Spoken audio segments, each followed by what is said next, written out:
Hello, it is Tuesday and I am reading The Invisible Way by Reshad Feild. I am now in chapter 5. He has met Noor at Elizabeth's. He's back in England, he was in Turkey, and I continue reading chapter 5. There's no heading to the chapters.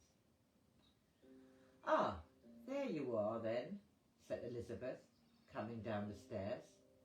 It must be about time for tea. I noticed an old grandfather clock in the corner that was whirring, but did not seem to want to strike. That clock drives me mad, she went on, always trying to strike the hour, but only occasionally making it. She walked over to the corner and slapped the side of the case. After a chorus of sounds, the clock struck 11 times, which made no sense, because it was 4 o'clock. The contrast to the power Noor and I had both been experiencing made us burst out laughing. Elizabeth smiled. Well, it's been several years since you had last met. Have you told him all your life story yet, Noor? I'll get the tea, Noor demurred, smiling, already moving out of the room in that effortless manner I first noticed. Good, said Elizabeth. The chocolate cake I am so fond of are being in the big round tin on the shelf. In the big round shelf on the tin on the shelf. You could bring those as well. We shall have tea in the proper English manner. You can keep your Turkish coffee. Again there was a deep rumbling that presaged one of her laughs. However, this time she stopped it on the way and leaned forward towards me. Noor is an exceptional woman, she began. I know I don't really have to tell you that, but there are one or two things that perhaps I should fill in. Her yearning to know the truth has always been great, ever since she was a child. I knew her parents, although they have both passed on now, and that is why she was sent to me. I have acted as a guardian to her during the period she needed to recover from her illness. When she first came, she was mending, but was still very confused as to the real cause of her breakdown. Part of her could remember the journey that she set out on before all this happened, but part of her had forgotten, or should we say had blocked, some of the keys she needed for her freedom. On the surface, she was suffering from a mental breakdown, which had been partly instigated by bad meditation training. It is frightening how much of that there is around. How dare people take others into worlds they are not ready for? She clarified her point by waving her monocle at me like a warning finger. What was damaged in Noor was the matrix, a part of the framework from which we are all continuously becoming in this relative world. All of our being is continuously being formed, either by higher or subtler intelligences or vibratory worlds in conjunction with the lower world of the elements, or as it is more often seen, almost exclusively by our lower or animal natures. Everything that you see, feel, touch, taste or smell can be said to be the result of the formative, more subtle worlds.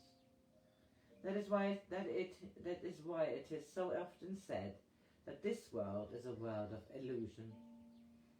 I know that your teacher has spoken to you of these things, but in the main I feel it is best not to talk much about it, unless at the right time, with the right person, and in the right place. Otherwise, nothing creative comes out of such conversation. Once more she smiled, and I could see that she knew a great deal more than she was prepared to say just then. What I want you to understand more than anything else is that Noor has truly been transformed by the death of her own illusions. The trouble is that even if she has some taste of what this means, it will take someone else to truly recognize her as a woman for what she is in completion. The results of her realization can then be brought into the relative world. You have a special part to play in that. Give her all the space that she needs. Take it from me and from your former teacher that she really does know. She does not need to be told anything more, really. Just be with her in breath as perfectly normal human beings. That is enough. You both will be led by destiny. I'm sure of it, so there's no need to force the pace. I heard the sound of teacups rattling as Noor brought the tray in. The apron she had put on had a large picture of the Queen on the front, which seemed thoroughly incongruous and quite conscious on her part. She carried a beautifully polished silver tray and teapot, covered in a humorous old-fashioned tea cosy. Everything was neatly laid out. The cakes were piled on a silver salver. When most of them had been eaten, I noticed that the salver was a prize given to Elizabeth for horse riding in the 1930s. It made me smile once again to have my conception of a spiritual guide confront this typical middle-aged Englishwoman, whose heritage in this land probably went back for centuries. Splendid, said Elizabeth. Nothing like a good cup of tea. Heaven knows what the English would do without it.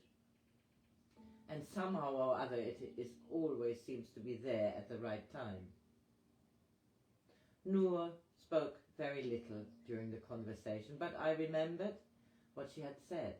Elizabeth had instructed me to give her all the space I could. So although I longed to ask Noor many things, the conversation was mainly between Elizabeth and myself. Now, from what you have told me of your past experiences, your intention was to find some sort of dervish sect in the Middle East who knew all about healing. But your teacher realized you were not ready for these things, and instead of filling you up with all sorts of information, he prepared some groundwork for you.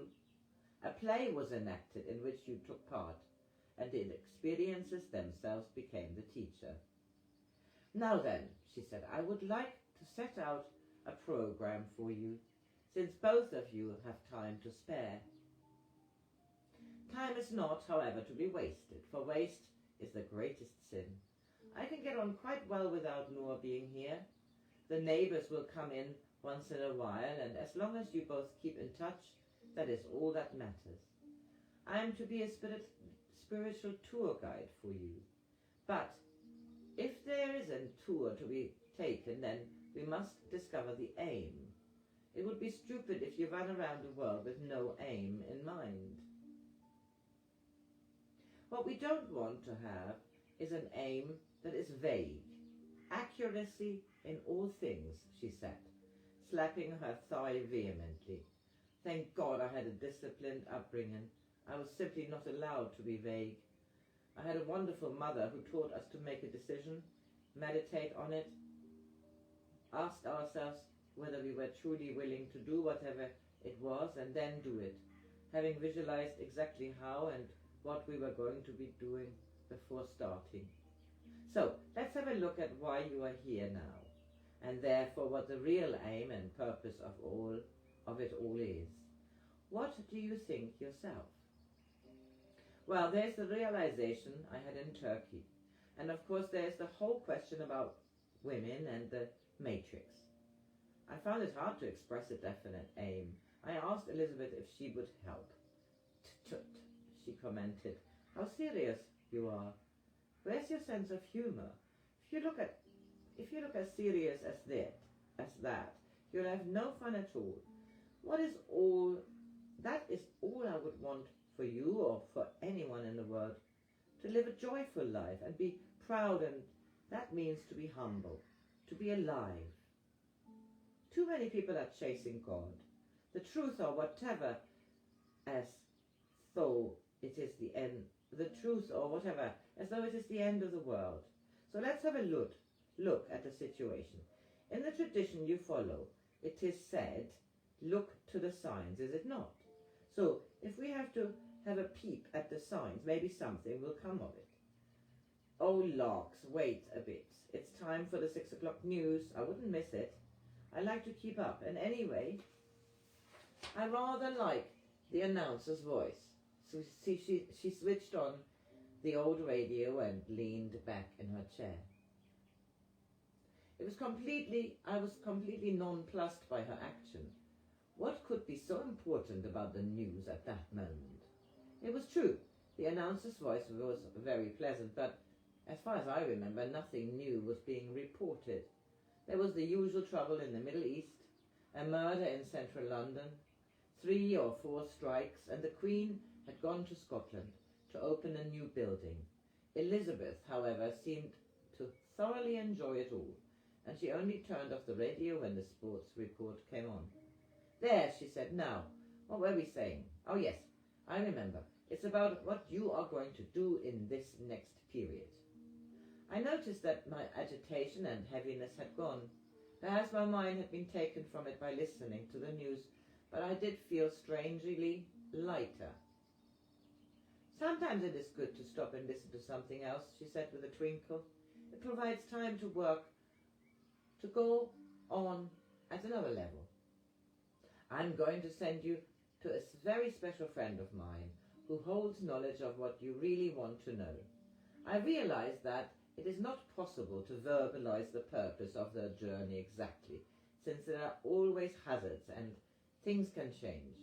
However, in order to understand what this person can give you, it is necessary that we look, once again, at what can separate us from knowing about the real world. We say that there are 3 walls that divide us, she went on, shifting into a serious vein.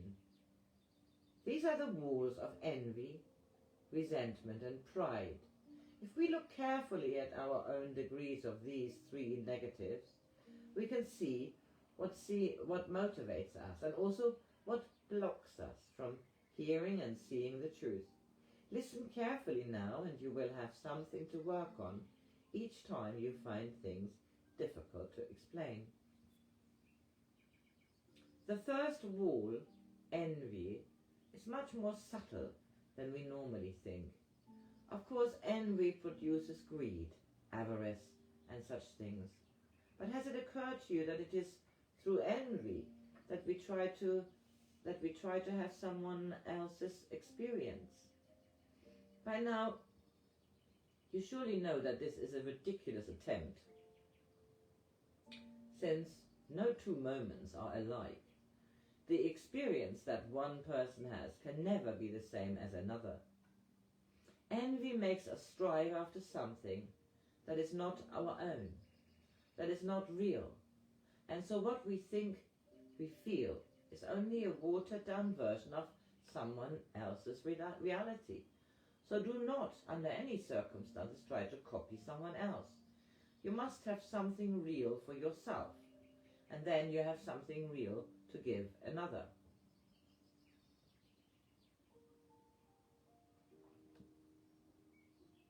She turned to Noor.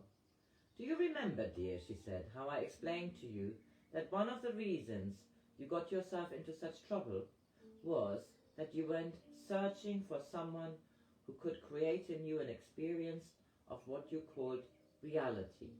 Because there was no one around to explain these matters to you, you landed up with quite the wrong person.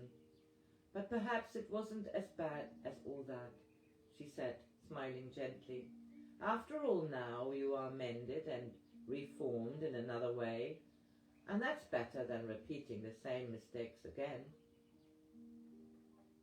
Noor looked at me and rested her hand on my arm. Elizabeth is right, she said. I did not know better then. I understand now that there will always be distances in our togetherness for true relationship to be possible.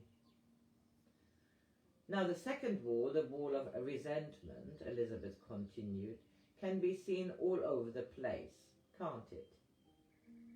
Look at how much we resent others or the situations in which we find ourselves.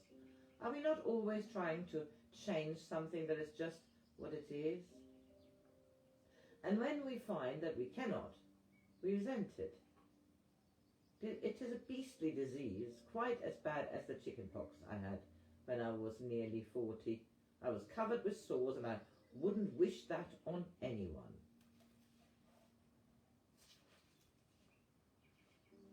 Resentment comes from trying to change something we have no right to change, and this, like the other walls, is caused by shock that we have had in our lives. I remembered when I was 15 and a half years old, my mother had remarried and taken us away from the beautiful house in which I had been brought up.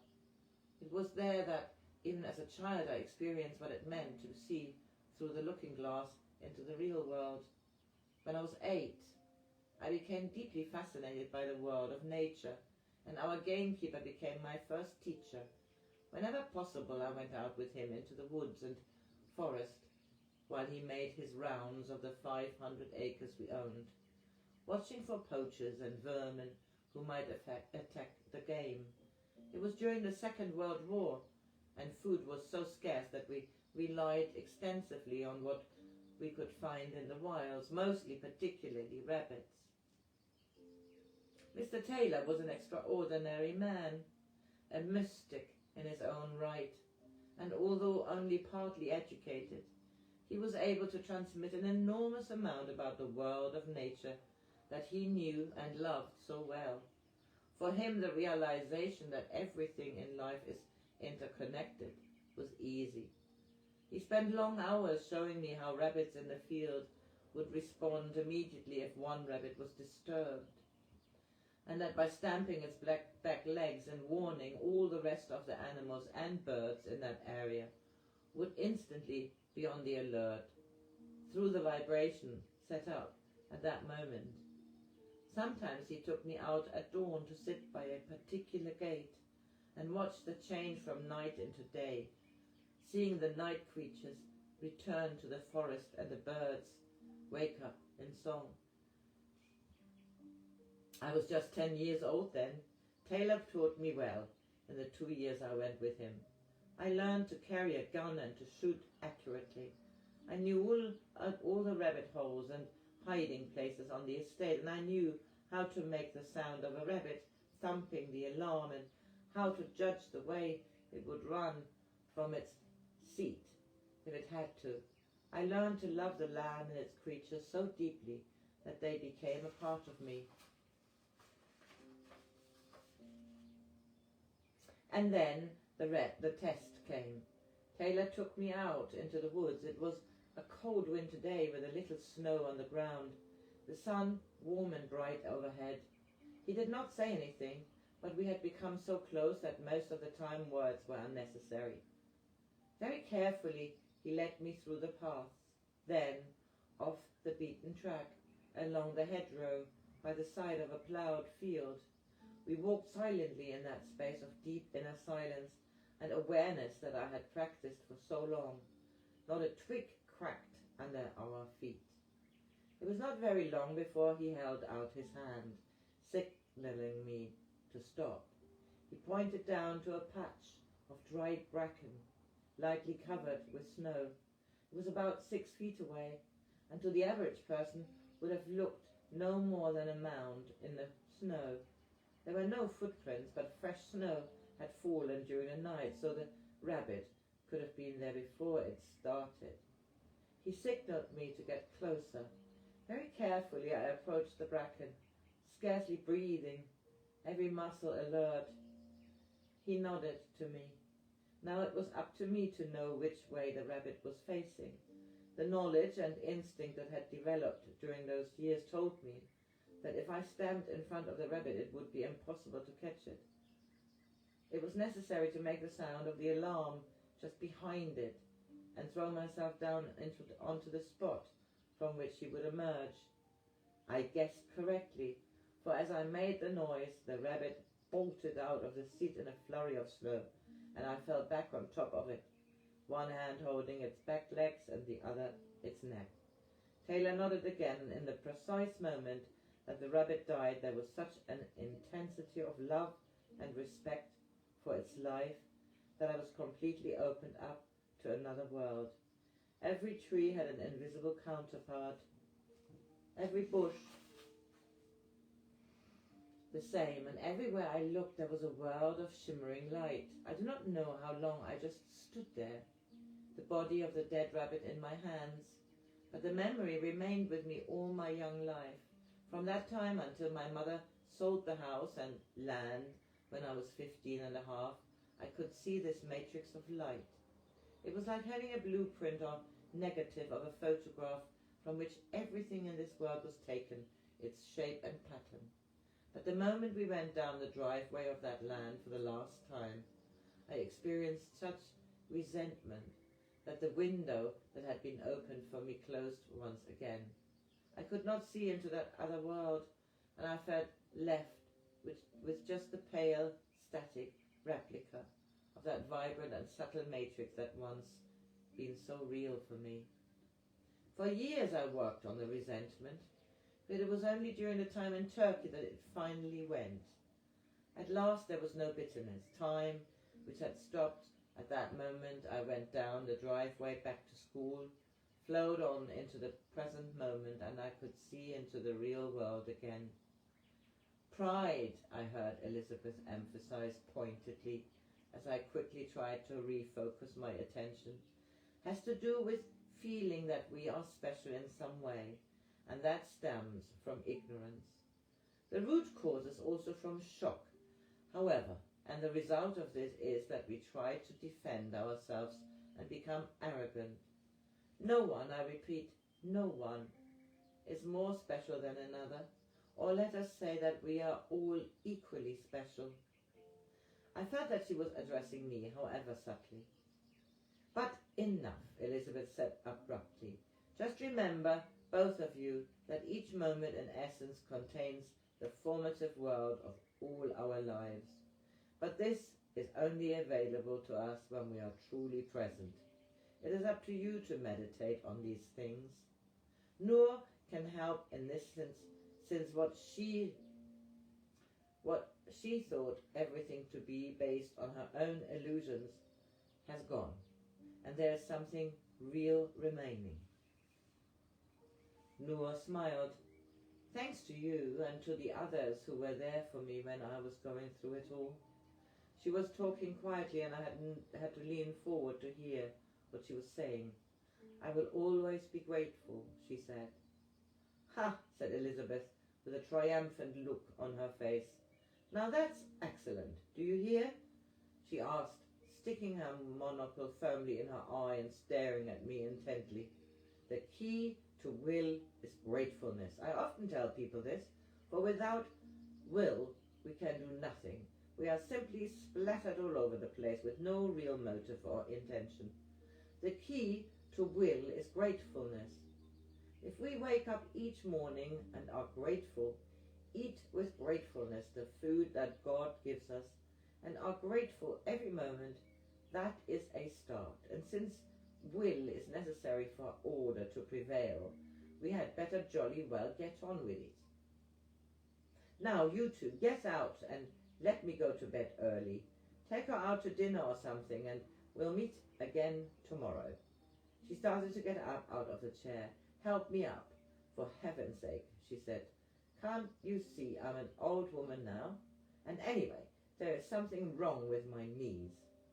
Noor and I took both her arms and gently eased her up onto her feet. Oh, she said, fed up with old age, but laughter keeps me going. Laughter and experience, but one more certainly produces the other. Her rumbling laugh started as we helped her to the door into the hallway, and as she started to mount the stairs, she began laughing in pure joy. That was chapter 5. chapter 6 to follow.